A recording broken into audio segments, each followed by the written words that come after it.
Naturellement, mon candidat est connu, c'est Denis Sassou Nguesso. Je pense que c'est le candidat de l'expérience. Je pense que c'est celui qui donne une place prépondérante à la jeunesse. C'est celui qui croit encore que l'énergie de la jeunesse est conjointe avec l'expérience des anciens peut permettre de transformer notre pays. C'est un homme d'expérience. Je le préfère lui à quelqu'un que je ne connais pas encore.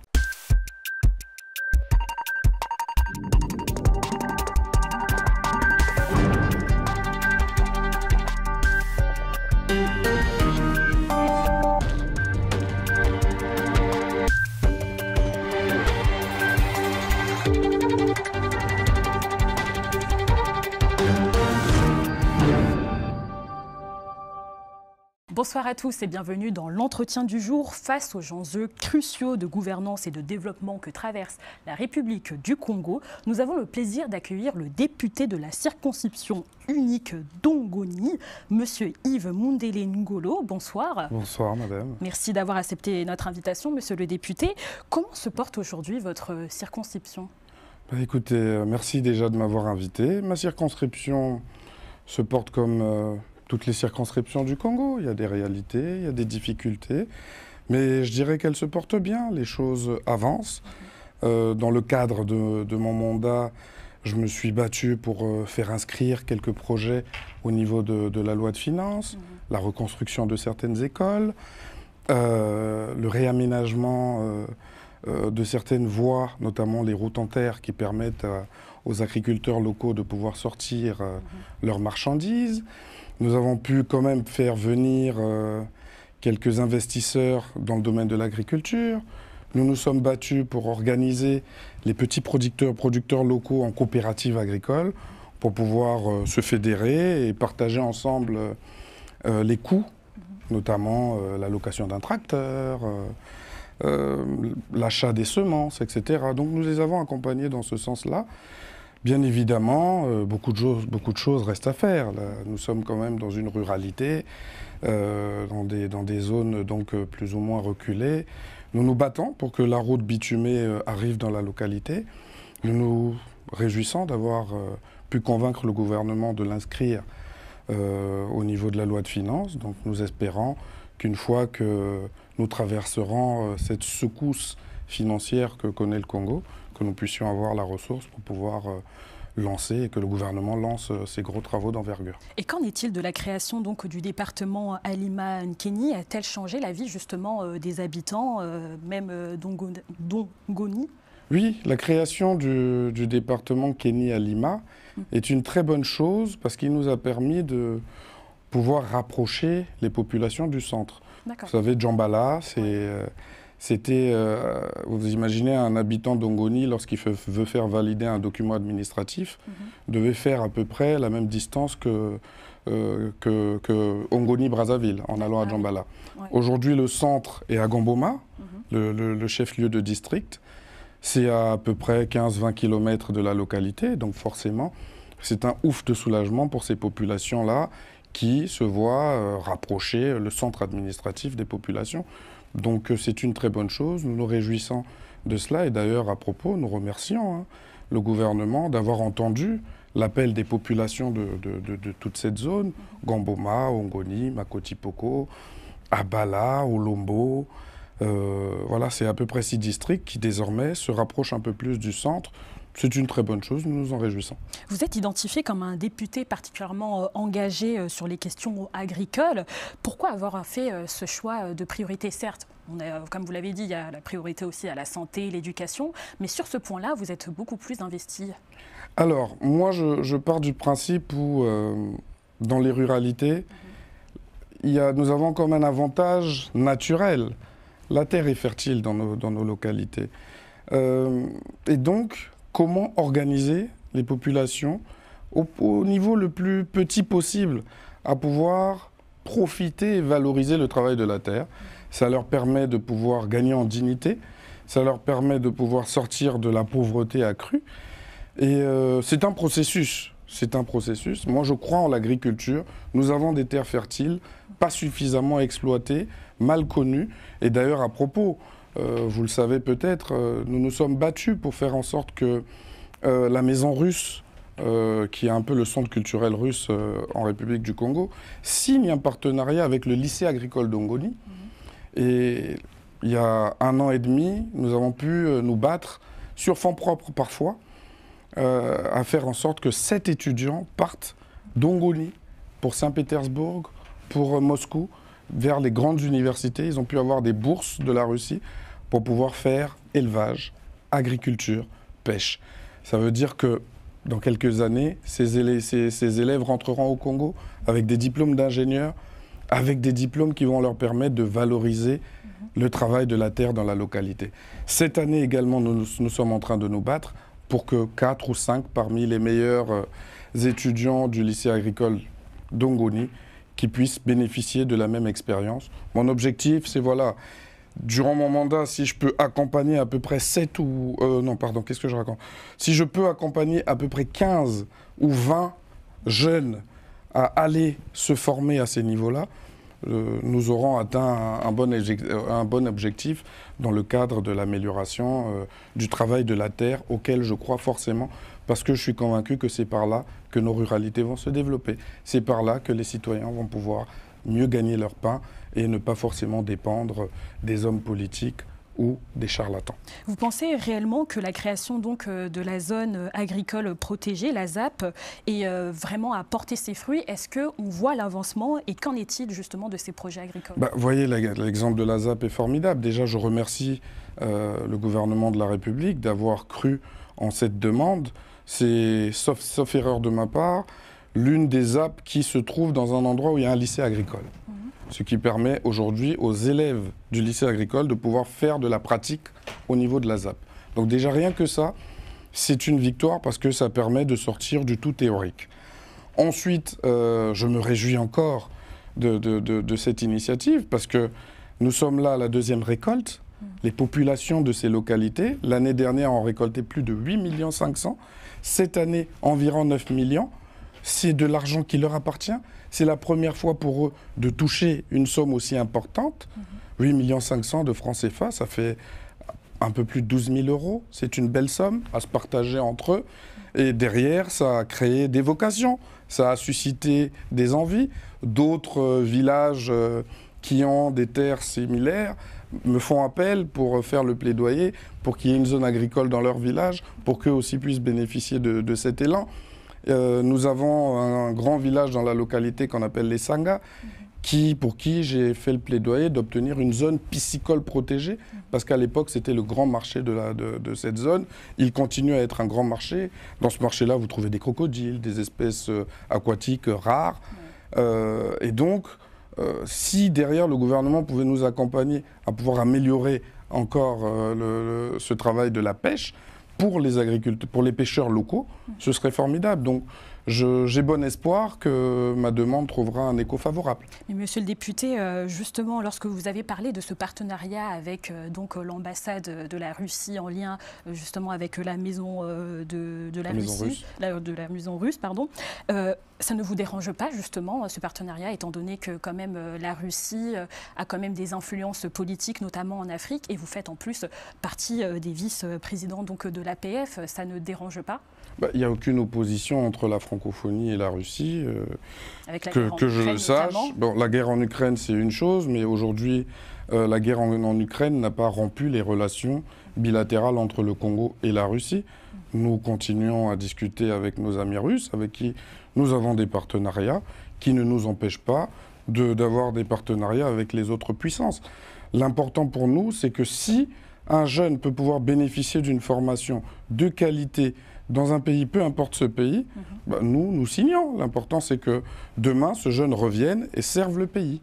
Et je réitère en plus mes propos, vous êtes le vice-président du réseau des jeunes de l'APF, mais justement ce projet-là, est-ce que ce n'était pas possible de le faire dans l'espace francophone? Pourquoi avoir choisi la Russie? Je n'ai pas particulièrement choisi la Russie, c'est la Russie qui est venue à nous.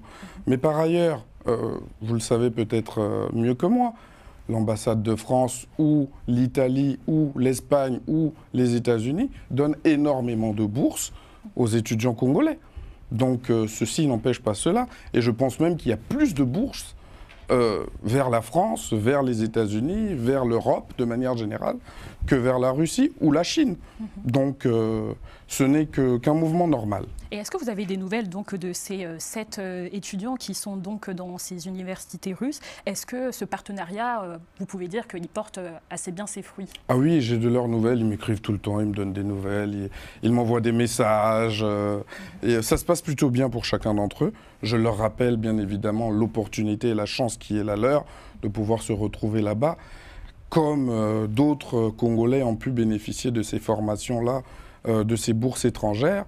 Donc nous soutenons, nous accompagnons, j'ai de leurs nouvelles et ça se passe bien. Je les motive, je leur rappelle qu'ils doivent être disciplinés, je leur rappelle qu'ils doivent être à l'heure en cours, qu'ils doivent être également de bons élèves pour faire honneur à cette bourse que nous avons pu obtenir et honneur à leur famille et à la localité et en plus au pays, bien évidemment. Et en tant que vice-président du réseau des jeunes parlementaires de l'APF, quel pouvoir réel avez-vous pour porter la voix des jeunes dans l'agenda politique, mais cette fois-ci de la francophonie? Alors, au niveau francophone, en tant que vice-président du réseau des jeunes parlementaires, j'estime que c'est une chance que nous avons de pouvoir avoir le français en partage. Et bien évidemment, je tiens à préciser ceci, la francophonie, ce n'est pas la France. Oui. C'est la francophonie. C'est l'ensemble des pays, c'est le Vietnam, c'est Wallis et Futuna, c'est le Cambodge, c'est le Canada, c'est le Congo. Et tous ces pays ont, avec leur propre identité, on partage la langue française et ont, à certains moments, des problématiques communes qu'elles peuvent mettre sur la scène internationale pour pouvoir faire entendre leur voix. Donc déjà à ce niveau-là, nous nous réjouissons de cela, mais bien évidemment c'est aussi la France. La France n'est pas exclue et fait partie même des grands donateurs de l'APF. Alors, quel est le rôle que nous jouons? Moi je vous donne un exemple palpable. Récemment, l'APF a organisé une mission de bon office en RDC et au Rwanda pour pouvoir faire en sorte que par la parole des peuples, par la parole des représentants du peuple, qui est une parole différente de celle des gouvernements, que nous puissions impulser la dynamique de paix, impulser le dialogue, impulser l'apaisement entre toutes les parties. Et fort de cette mission, l'APF a jugé utile qu'il y ait un jeune dans cette mission de haut niveau. Et donc j'ai fait partie de cette mission pour qu'il y ait au sein de cette mission le regard de la jeunesse, cette jeunesse qui ne veut pas vivre dans un monde en guerre, cette jeunesse qui ne veut pas hériter des conflits qu'elle n'a pas créés, cette jeunesse qui veut vivre en paix, cette jeunesse qui a le dialogue et la paix comme souhait le plus ultime, parce que nous sommes les premières victimes de ces guerres. Et quand là je parle de jeunes, je parle de jeunes, femmes. Ce sont les premières victimes des guerres.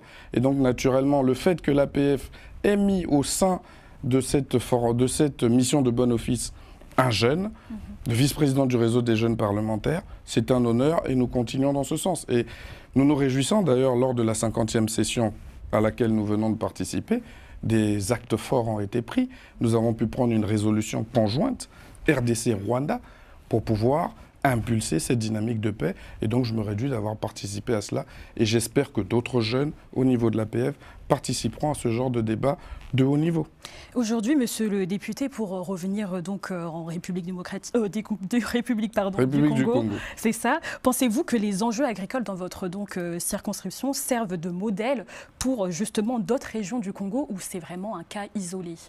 Ah non, ça sert de modèle. Il y a une émulation un peu partout. Là, les zones agricoles protégées, par exemple, qui sont un projet qui est en train d'être déroulé par le gouvernement de la République, s'étendent sur toute l'étendue du territoire national, du nord au sud, un peu partout. Nous voyons l'État accompagner les agriculteurs et nous espérons que... Vous ne faites pas face à des obstacles ou à des défis quand même? Bon, les difficultés que nous pouvons rencontrer sont souvent des difficultés d'ordre des terres.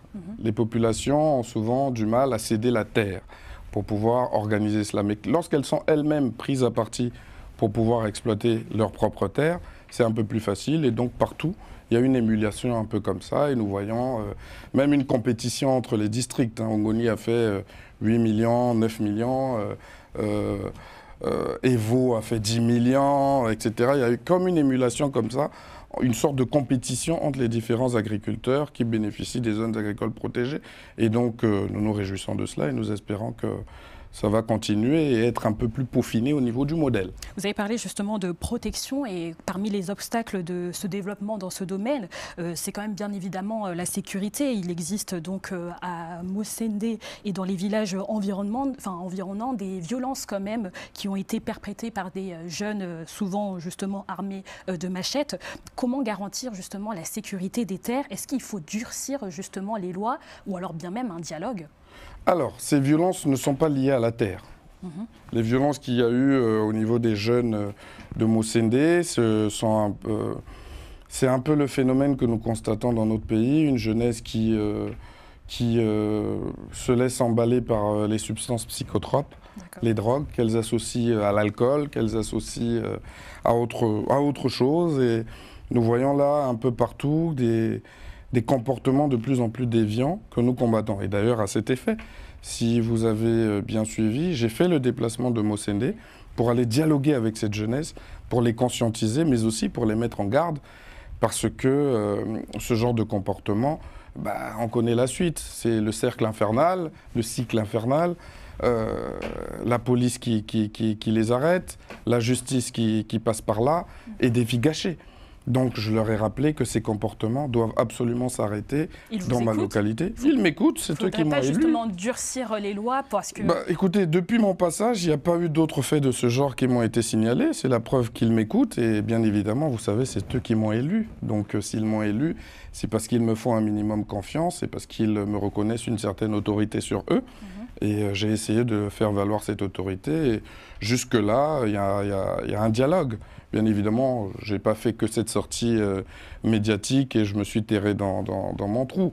Non, nous avons échangé avec les parents d'élèves, échangé avec le corps enseignant, échangé avec la force publique locale pour pouvoir améliorer la surveillance, notamment pour la force publique locale, mais également pour que les enseignants et les parents prennent leurs responsabilités dans le sens de la conscientisation de ces enfants.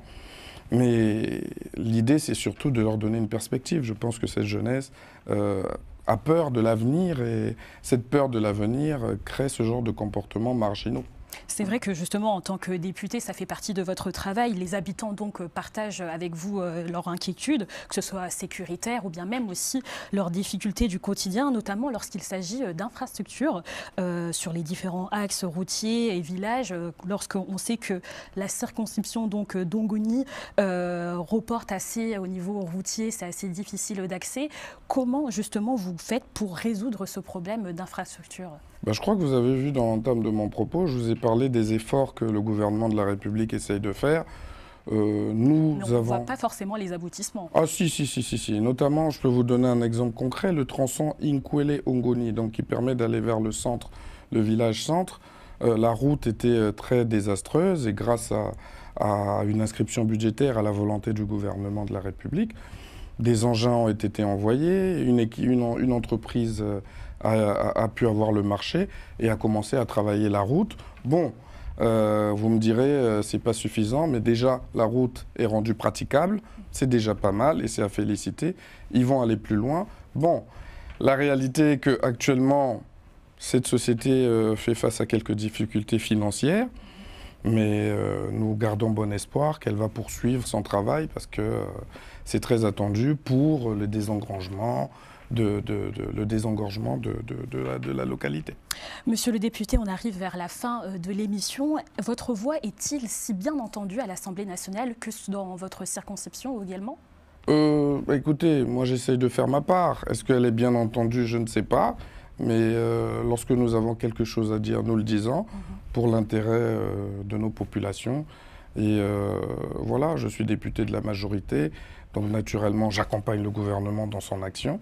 Et je vois bien que le gouvernement est à la manœuvre et à l'œuvre, malgré les difficultés, malgré les réalités. Nous voyons là un engagement de pouvoir trouver des solutions aux problèmes que vivent les Congolais. Donc, est-ce que ma voix est entendue? J'espère, j'espère, mais du moins, j'essaye de la faire entendre. Et de l'autre côté, est-ce que vous écoutez également les autres députés, notamment de l'opposition, parce que le mot dialogue revient souvent dans le discours officiel, mais selon vous, est-il vraiment un dialogue politique réel entre justement les membres du parti, donc de la majorité, et l'opposition ?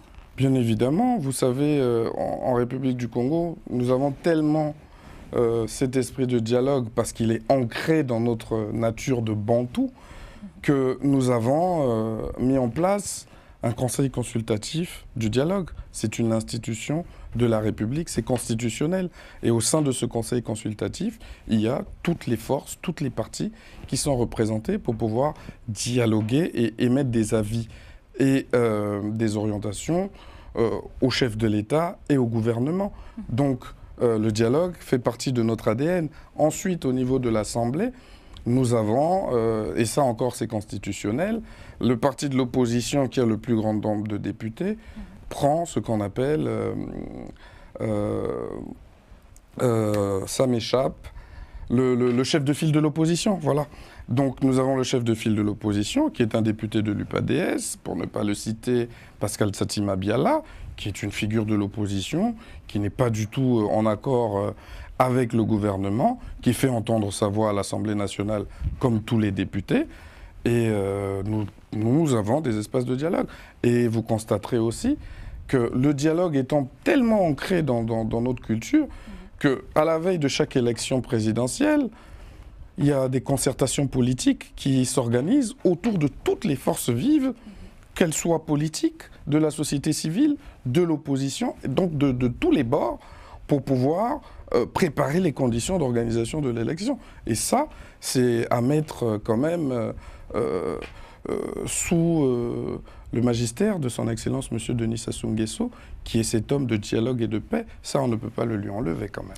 Mais comment vivez-vous, vous, personnellement, cette période électorale en tant que député et représentant donc de votre circonscription? Avez-vous une orientation quand même de vote? Une orientation de vote? Vous savez, moi, mon vote est connu. Je voterai pour le candidat de la majorité parce que je suis député de la majorité et parce que je crois que la majorité a la solution, la plus belle approche de solution pour régler les problèmes des Congolais. Bon, je souhaite qu'il fasse acte de candidature. Je souhaite que le président de la République se représente et soit candidat pour les prochaines élections. Mais nous ne sommes pas encore là. C'est mon avis personnel que je partage certainement avec d'autres et je suis convaincu que je le partage avec la majorité des Congolais. Nous souhaitons qu'il puisse se représenter pour pouvoir poursuivre l'œuvre, achever l'œuvre, continuer à pouvoir impulser une certaine vision pour le Congo au niveau de la magistrature suprême. C'est notre candidat naturel. Chaque parti en ce moment est en train de s'organiser au niveau stratégique, au niveau politique, au niveau des congrès. Nous voyons un peu chaque groupuscule organiser son petit congrès, ses petites concertations. Le parti de la majorité est également en train de s'organiser dans ce sens. Donc chacun affûte ses armes pour pouvoir aller à l'élection de la manière la plus apaisée possible. Et naturellement, mon candidat est connu, c'est Denis Sassou Nguesso. Je pense que c'est le candidat de l'expérience. Je pense que c'est celui qui donne une place prépondérante à la jeunesse. C'est celui qui croit encore que l'énergie de la jeunesse est conjointe avec l'expérience des anciens peut permettre de transformer notre pays. C'est un homme d'expérience. Je le préfère lui à quelqu'un que je ne connais pas encore. Mais ce n'est pas paradoxal quand même, étant donné que vous mettez en avant la jeunesse et là, de soutenir un candidat qui est assez âgé quand même. Mais vous savez, âgé, qu'est-ce que ça veut dire? On est jeune dans la tête. On n'est pas forcément jeune physiquement. Et pourquoi je le soutiendrai? Vous savez, nous avons changé la Constitution en 2015. C'est la jeunesse qui a écouté la place que le président de la République comptait donner avec cette nouvelle Constitution à la jeunesse. Vous constaterez qu'au Congo, il y a de plus en plus de jeunes qui s'invitent à la table des discussions politiques. Vous trouvez qu'il est à l'écoute et qu'il est même conscient en soi des enjeux? Ah ben bien évidemment, il est conscient des enjeux et il écoute. Il a mis en place un conseil consultatif des jeunes qui lui aussi lui émet des avis sur les problématiques de la jeunesse. Et fréquemment, il a des échanges, il rencontre la jeunesse et vous voyez bien, partout où il passe, c'est la jeunesse qui se déplace d'ailleurs en masse. Donc pour nous, c'est lui qui a voulu le changement de la Constitution. Et nous avons cru en cela parce qu'il a promis des choses à la jeunesse qu'il est en train de réaliser. Vous constaterez en République du Congo, comme je le disais tout à l'heure, il y a de plus en plus de directeurs généraux jeunes. Il y a de plus en plus de sous-préfets, de préfets. Et pourquoi pas un président jeune donc? Et pourquoi pas un président? Ça viendra certainement.